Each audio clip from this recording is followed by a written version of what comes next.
بہت سارے لوگ ایسے ہیں جو کہتے ہیں کہ جناب ہم نے نا سارے ظاہری دلائل پر ہی فیصلہ کرنا ہے۔ کچھ فیصلے ضمیر کی آواز پر بھی ہوتے ہیں، کچھ فیصلے دل کی گواہیوں پر بھی ہوتے ہیں، کچھ فیصلے ایسے ہوتے ہیں جو کرنے پر روح بھی مجبور کرتی ہے، کچھ جگہیں ایسی ہوتی ہیں جہاں جسم نہیں جاتا پر عشق بندے کو گھسیٹ کر وہاں لے جاتا ہے۔ حیدر شاہ اس گلی کدے نہ رول دی پر ہن تے میں رول دی میں رول گئیاں۔ کچھ جگہ پہ انسان کو جانا ہی پڑتا ہے۔ ایک صحابی ہیں حضرت خزیمہ رضی اللہ تعالیٰ، ابو داؤد شریف میں حدیث موجود ہے، نبی پاک علیہ الصلوۃ والسلام نے کہ یہودی سے گھوڑا خرید لیا۔ حضور نے فرمایا آ میرے ساتھ، میں تمہیں پیسے دیتا ہوں۔ اللہ کے محبوب تھوڑا آگے تشریف لے گئے، یہ ذرا تھوڑے فاصلے پہ پیچھے آ رہا تھا۔ راستے میں لوگوں نے اس کو کہا کہ تو نے تو سستا بیچ دیا ہے، گھوڑا تو مہنگا ہے، قیمت زیادہ لگا دی، یہ مکر گیا۔ محبوب کریم علیہ السلام نے پیسے تھمائے، پیسے لو، گھوڑا دو۔ کہنے لگا کون سا گھوڑا، میں نے تو بیچا ہی نہیں۔ اب جب سودا ہوا تھا گھوڑے کا تو حضور تھے یا وہ یہودی تھا، تیسرا شخص ہی کوئی نہیں تھا۔ کون سا گھوڑا، کیسا گھوڑا؟ اپنا حق چھوڑ دینا یہ بھی بعض اوقات بزدلی ہوتا ہے۔ نبی کریم علیہ السلام نے فرمایا بھائی تو کیسے مکر سکتا ہے جب تیرا میرا سودا طے ہوا ہے؟ جب ایک مخصوص رقم پر تو نے اسے بیچ دیا ہے تو مکر کیسے سکتا ہے؟ تو پیسے لے اور گھوڑا دے۔ اب جب تھوڑی سی بات تکرار میں آئی تو کچھ لوگ وہاں جمع ہو گئے، مسلمان، یہودی اور بھی کئی لوگ۔ وہ یہودی کہنے لگا جی آپ اس طرح کریں، ایک گواہ دے دے، میں زیادہ نہیں مانگتا، ایک دے دے، ایک بندہ کہہ دے کہ یہ گھوڑا میں نے بیچا ہے اور آپ نے خریدا ہے تو میں آپ کے حوالے کر دوں گا۔ وہاں بندہ کوئی دوسرا موجود ہی نہیں تھا تو گواہ کسے پیش کیا جائے؟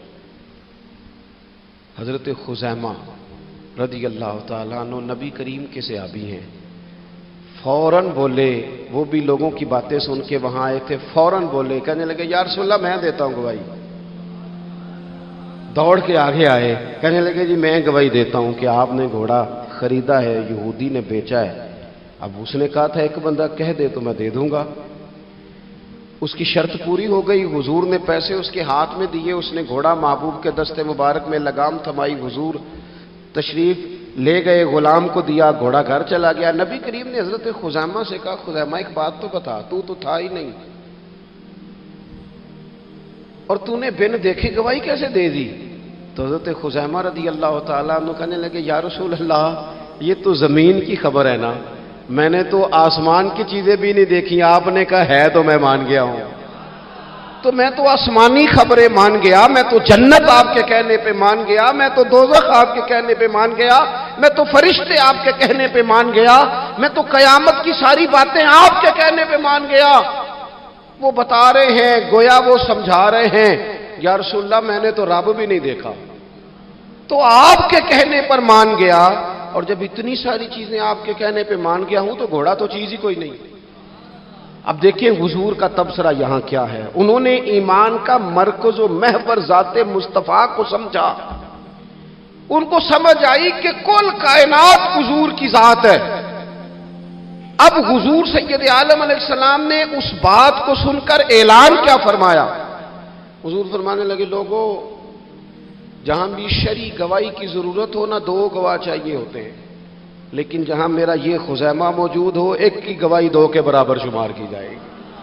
اتنا بڑا اعزاز، نظریاتی طور پر اتنی زیادہ پختگی، جب تک اپنے ایمان کا مرکز اور محور ذات مصطفیٰ کو نہیں سمجھا جاتا۔ ایک اور بھی بات عرض کروں، کئی کام ہوتے ہیں، وہ کام تو ہوتے ہیں پر خشک بڑے ہوتے ہیں۔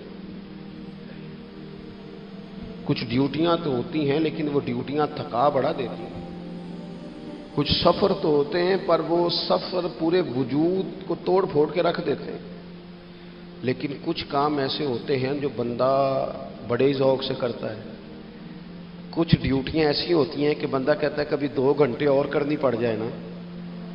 کچھ سفر ایسے ہوتے ہیں کہ جس میں بندے کا دل کرتا ہے یا اللہ یہ سفر کبھی روز ملے نا۔ چلے نہیں سمجھ آتی تو ایک سادی سی کسی شاعر نے بات کی ہے، اس نے کہا ہے کہ دنیا دیا سفراں تو بندہ تھک بھی تو جاندا ہے نا، پر سفر مدینے دا ہر وار ہی بڑا سونا۔ کچھ سفر تھکاتے نہیں نا، اکتاہٹ نہیں ہوتی، کچھ چیزیں انسان ذوق سے کرتا ہے۔ اس کی طبیعت، اگر نبی پاک علیہ السلام کی ذات کے ساتھ دل کی قلبی وابستگی ہو جائے، دین کا کام تھکاوٹ پیدا نہیں کرتا، مسجد کی حاضری بوجھ نہیں بنتی، انسان کے لیے کوئی بھی خیر کا کام کرنا مشکل نہیں ہوتا، اس کا وجود ڈھل سا جاتا ہے، اس کی طبیعت اس طرح کی ہو جاتی ہے کہ جیسے سارے نور سے ہو کر آ کر۔ شرط یہ ہے کہ کامل محبت ہو۔ آج کل ڈھیروں لوگوں کو دعویٰ ہے حضور کی محبت کا، ڈھیروں لوگوں کو، اور بالکل ٹھیک ہے، ہونا بھی چاہیے، لیکن اپنے آپ سے پوچھ لینا چاہیے اچھی طرح سے، ہمیں اچھی طرح سے غور کر لینا چاہیے کہ شہرت زیادہ پیاری ہے کہ حضور؟ یہ ہمیں غور کرنا چاہیے۔ ہمیں غور کر لینا چاہیے کہ دولت زیادہ پیاری ہے کہ نبی پاک علیہ الصلوۃ والسلام کی ذات؟ ہمیں غور کرنا چاہیے کہ برادری اور قبیلے کی رسمیں زیادہ پیاری ہیں یا حضور کے دین کی بات زیادہ پیاری ہے؟ ہمیں پہلے غور کر اپنی ترجیحات کا تعین کرنا چاہیے، اور پھر ہمیں اپنے دل سے یہ بھی پوچھنا چاہیے کہ تیرا فلاں دوست سے ملنے کو تو بار بار دل کرتا ہے، اہل خانہ کو، گھر والوں کو ملنے کو تو تیرا بار بار جی چاہتا ہے، کیا تیرے دل میں کبھی بیٹھے بیٹھے تڑپ اٹھتی ہے؟ بیٹھے بیٹھے، اور کبھی تیری آنکھیں باہر آتی ہیں کہ رب کوئی موقع بنا دے اور میں جا کے حضور کا شہر مبارک بھی دیکھا ہوں؟ اچانک دل کرتا ہے نا کسی شخص سے بات کرنے کو، تو کیا بالکل بیٹھے بیٹھے کبھی اچانک نعت سننے کو بھی دل کرتا ہے کہ نہیں؟ کبھی اچانک حضور کی سیرت کی طرف بھی توجہ بیٹھے بیٹھے چلی جاتی ہے کہ نہیں؟ دیکھیں، کوئی بندہ بھی انکار نہیں کرے گا جب کسی سے کہا جائے گا کہ مجھے حضور علیہ السلام سے بڑی محبت ہے، لیکن آپ کو کس سے محبت ہے، آپ کس سے پیار کرتے ہیں، یہ صرف آپ کو ہی پتا ہوتا ہے۔ میں کس سے محبت کرتا ہوں، میرے دل میں کس بندے کے لیے کتنی گنجائش ہے، یہ سامنے والا نہیں ماپ سکتا، یہ صرف میں ہی ماپ سکتا ہوں، جو کہ دل جو میرا ہے، یہ باطنی کیفیات میری ہیں۔ ہم روز نعرے لگائیں، روز زور شور سے نعرے لگائیں، لوگ سن کے کہیں کہ بڑا پیار کرتا ہے یہ حضور سے، لیکن یہ ہمیں پتا ہے ہماری قلبی واردات کیا ہے، ہمیں خبر ہے۔ دیکھیں نا، صحابہ سچے لوگ تھے، حضرت عمر رضی اللہ تعالیٰ عنہ حضور کی بارگاہ میں حاضر ہیں تو عرض کی یا رسول اللہ صلی اللہ تعالیٰ علیہ وسلم، مجھے آپ ہر چیز سے زیادہ پیارے ہیں، لیکن حضور مجھے لگتا ہے مجھے اپنی جان آپ سے زیادہ پیاری ہے۔ سچ بولنا ہے نا، نیرا دعویٰ نہیں کرنا، بات کو کھول کر بیان کر کے واضح کر کے بیان کرنا۔ یا رسول اللہ صلی اللہ تعالیٰ علیہ وسلم، مجھے محسوس ہوتا ہے مجھے اپنی جان آپ سے زیادہ پیاری ہے، تو حضور نے ان کے دل پر ہاتھ رکھ کے فرمایا عمر ابھی ایمان نہیں مکمل ہوا۔ تو حضور کے دست پاک کا فیض آیا کہ حضرت عمر اسی وقت بول پڑے، عرض کرنے لگے حضور آپ حکم کریں، میں جان بھی قربان کرنے کو تیار ہوں۔ اپنے آپ سے بات کریں، اپنے اوپر تھوڑی توجہ دیں، دوسروں کو تبلیغ کرتے، دوسروں کو واعظ کرتے، دوسروں کو نصیحت کرتے، دوسروں کو سمجھاتے تو بڑا وقت گزر گیا۔ اب تھوڑا سا نا اعلیٰ حضرت رحمۃ اللہ علیہ سے لوگوں نے کہا آپ واعظ کہیں، تو فرمانے لگے ابھی تو میں اپنے نفس کو نہیں واعظ کہہ سکا، اپنے آپ سے میں ابھی گفتگو نہیں کر سکا، تقریر نہیں کر سکا، تو لوگوں کو کیا واعظ کروں گا۔ ہم تھوڑا سا نا اپنے اوپر توجہ دیں، حضور کی محبت کا جو ذوق صحابہ کے ہاں ہے۔ آج بڑے سارے لوگ نہیں ہیں جو بچ بچ کے بات کرتے ہیں، بچ بچ کے۔ میں تو اپنے زمانے میں دیکھتا ہوں کہ سیاسی لیڈروں کے نعرے لگاتے وقت لوگوں کو کوئی کسی قسم کی آر محسوس نہیں ہوتی۔ وہ گاڑی جو کبھی کسی غریب کے ہاسپٹل جانے کے کام نہیں آئی، سیاسی لیڈر کا جلسہ ہو تو وہ بھی گاڑی اندر سے نکل آتی ہے، اور اس پر 10 بندے چڑھ جائیں تو ٹوٹنے کا بھی کوئی خطرہ محسوس نہیں ہوتا۔ لیکن وہ لوگ جو اتنا تگڑا کر کے اپنے لیڈر کا نعرہ لگا رہے تھے، انہیں چاہیے تو نا کہ اس سے کئی 100 گنا بڑھ کے ان کی زبانوں پہ حضور کے تذکرے جاری ہوتے، اور ان کی زبانیں پوری طرح تر ہوتی درود و سلام سے۔ لیکن آپ دیکھ لیں ہم اپنی اپنی فیلڈ میں، اپنے اپنے معاملات میں کتنے زیادہ مضبوط ہیں اور کتنے زیادہ آگے ہیں، لیکن ذات رسالت معاب کے معاملے میں ہمیں وہ جوش، وہ محبت جس کا ہم اظہار کرتے ہیں، ہمیں اسے کیفیات میں لانا چاہیے۔ اور کچھ لوگ ایسے بھی ہیں جو اس معاملے میں بھی بڑے سنجیدہ ہو کے رہنا پسند کرتے ہیں۔ وہ کہتے ہیں نہیں جی نہیں، اب میں جلوس میں جاؤں، اور میں حیران ہوتا ہوں جو قوم روز کوئی نہ کوئی جلوس نکالتی ہے، وہ نبی پاک کا جلوس آتا ہے تو وہ شرعی دلائل پوچھنے شروع کر دیتی ہے کہ بھئی اس پر کوئی دلیل ہے؟ تو میں نے کہا یہ جو روز نکلتے ہیں ان پر دلیلیں ہیں؟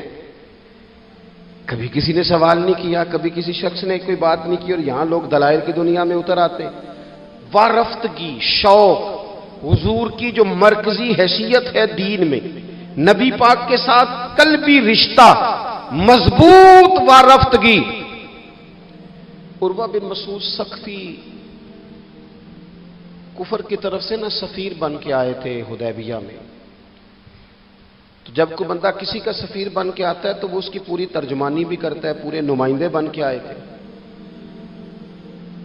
یہاں کچھ وقت انہوں نے حضور کے صحابہ کے ساتھ گزارا اور واپس گئے، تو جا کے کہنے لگے لوگوں میں سفیر آدمی ہوں، میں نے کافی ساری دنیا دیکھی ہے۔ سفیر جو ہوتے ہیں نا مختلف ممالک میں تعینات، وہ مختلف تہذیبوں کو دیکھتے ہیں، مختلف حکومتوں کو دیکھتے ہیں، مختلف نظریات کا مطالعہ کرتے ہیں۔ کہنے لگے میں مختلف قسم کے لوگوں کو دیکھ کے آیا ہوں، کیسر و کسریٰ کے بڑے بڑے دربار میں نے دیکھے، اور عرب کے اندر کچھ ایسے لوگ بھی تھے اس دنیا میں کہ جو اپنے آپ کو سجدہ کرواتے تھے، معاذ اللہ۔ کہا میں نے بڑے بڑے دربار دیکھے ہیں، لیکن میں عجیب رنگ دیکھ کے آیا ہوں رسول پاک کے غلاموں کا حضور کے ساتھ۔ یعنی حضور سجدہ کرنے سے منع کرتے ہیں، لباس سادہ پہنتے ہیں، کوئی بڑا تخت نہیں لگاتے، کوئی بڑا نبی پاک محل نہیں بناتے، حضور زمین پر تشریف فرما ہیں، وہیں وضو کرتے ہیں، اور کسی کو حضور رغبت بھی نہیں دیتے یہ کام کرنے کی۔ لیکن باوجود اس کے جو وہاں کیفیت عروہ بن مسعود نے دیکھی وہ صحیح بخاری میں موجود ہے۔ کہنے لگے میں عجیب نظارہ دیکھ کے آیا ہوں کہ حضور بلغم شریف اپنے ناک سے نکالتے ہیں۔ بلغم ماں بڑا پیار کرتی ہے نا بچے سے، تو اس کی ناک سے یا گلے سے کبھی بلغم نکل آئے تو اماں نا ایسے ادھر منہ کر کے پھینکتی ہے، ایسے کر کے پھینکتی ہے، کبھی نکالنی بھی پڑ جائے۔ صحیح کہہ رہا ہوں میں؟ لیکن یہ دیکھیں، اور یہ ان لوگوں کی بات ہے جو عام لوگ نہیں، یہ عروہ جمیع صحابہ کی بات کر رہے ہیں، اور یہ بندے کون ہیں؟ حضرت ابو بکر صدیق جیسے سمجھدار لوگ، حضرت عمر جیسے لاکھوں مربع میل کی حکومتیں چلانے والے لوگ، حضرت عثمان غنی کی طرح کے لوگ جو جس کاروبار میں بھی ہاتھ ڈالتے ہیں چار چاند لگا دیتے، حضرت مولا علی شیر خدا جیسے علم و حکمت اور دانائی والے لوگ، یہ کیا کرتے ہیں؟ عروہ کہنے لگے کہ نبی پاک کے ناک مبارک سے بلغم نکلتی ہے تو اپنے چہروں پہ مان لیتے ہیں یار، اور یہ صحیح بخاری میں موجود ہے، وہ اپنے جسموں پہ ملتے ہیں۔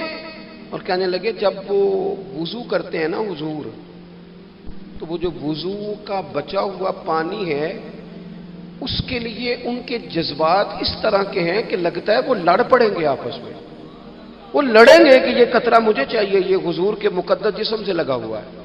اور میرے امام کو تو پھر بات کہنی آتی ہے نا، اعلیٰ حضرت فرماتے ہیں جو حضور کے قدموں سے لگ کے دھومن بن جائے نا وہ تو آب حیات ہوتا ہے، وہ پی لینے والے تو مرتے ہی نہیں وہ لوگ تو باطنی طور پر ہمیشہ زندہ رہتے ہیں۔ کہتے ہیں جس کے قدموں کا دھون ہے آب حیات ہے وہ جانے مسیحا ہمارا نبی، اور جس کی دو بوند ہیں کوثر و سلسبیل ہے وہ رحمت کا دریا ہمارا نبی۔ عروہ کہنے لگا وہ تو لڑ پڑیں گے۔ اور تیسرا عروہ کہنے لگا میں نے عجیب منظر وہاں دیکھا ہے کہ حضور کوئی حکم کرتے ہیں تو ہر بندہ پہل کرتا ہے، جلدی کرتا ہے حکم ماننے، تیزی دکھاتا ہے۔ اور تیسرا میں نے یہ دیکھا ہے جب حضور گفتگو کرتے ہیں تو ان پر اس طرح کا روب طاری ہوتا ہے کہ وہ تو نظر بھر کے حضور کا چہرہ بھی نہیں دیکھتے۔ کہنے لگا یہ کیفیات میں ان لوگوں کی دیکھ کے آیا ہوں جو اپنے حبیب سے اتنی محبت کرتے ہیں، وہ کبھی بھی حضور کے دین کا جھنڈا نیچے نہیں آنے دیں گے، وہ کبھی بھی کسی کفر کی نفاق کی سازش کو آگے نہیں بڑھنے دیں گے۔ تو کافر تو کل بھی اس بات کا اظہار کر رہا تھا کہ ہمیں جو ڈر لگتا ہے مسلمانوں سے وہ اس بات سے لگتا ہے یہ اپنے نبی کے ساتھ بڑے جڑے ہوئے، ان کا رشتہ حضور کے ساتھ بڑا مضبوط، اور امت سوال جواب کر رہی ہے، امت ترازو لے کے بیٹھی ہے کہ اتنا علم تھا معاذ اللہ اور اتنا نہیں تھا، یہ کر سکتے تھے اور یہ نہیں کر سکتے، ان کو یہ کہنا چاہیے اور یہ نہیں کہنا چاہیے۔ بھئی یہ تو ہمارے بزرگ پرانا فیصلہ کر گئے، وہ کہتے ہیں بعد از خدا بزرگ توئی قصہ مختصر، اور حضور رب کے بعد سب سے بڑے ہیں، یہی مختصر قصہ ہے۔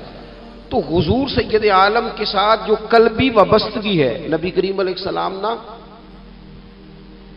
مدینہ شریف میں جب ہجرت کر کے تشریف لے گئے تھے تو حضرت ابو ایوب انصاری رضی اللہ تعالیٰ عنہ کے گھر میں حضور نے قیام فرمایا تھا، ہمارے پاس بہت ساری چیزیں ایسی ہوتی ہیں جن کی طلب بڑی ہوتی ہے، لیکن جب وہ حاصل ہو جاتی ہیں پھر ان کی طلب نہیں رہتی۔ ایک چیز آپ کے پاس ہمیشہ رہنے لگ جاتی ہے، پھر اس کے ادب آداب زیادہ نہیں رہتے۔ یہ ایک مزاج ہے عام آدمی۔ چلے میں اپنی بات بتاتا ہوں آپ کو۔ عام آدمی جو ہوتا ہے نا، وہ قرآن شریف کے غلاف کو بھی چومتا ہے، پھر قرآن پاک کو بھی چومتا ہے، پھر وہ بڑے احترام سے کھول کے رکھتا ہے۔ لیکن ہمارے مدارس میں جو حافظ ہوتے ہیں وہ نہیں زیادہ چومتے، ان کے پاس رہتا ہے نا ہر وقت، وہ لا کے رکھتے، ادب کرتے ہیں، کوئی بے ادبی نہیں کرتے، اللہ معاف کرے، لیکن جس طرح سے عام آدمی اس کو بار بار چومتا ہے یا ذوق کا اظہار کرتا ہے۔ دیکھیں حافظ بیچ بیچ میں سے ناراض ہونے لگ گیا مجھ سے۔ آپ ناراض نہ ہوں، لیکن چلو بات کر تو لینے دو نا، جو ٹھیک ہے وہ کر تو لینے دو۔ یہ ہوتا ہے بعض اوقات، جو چیز بالکل قریب آ جاتی ہے نا، یعنی ایک چیز آپ کا مقصود ہے اور اگر وہ مقصود مل گیا تو وہ جو درویش نے کہا تھا نا کہ یہی بہتر ہے کہ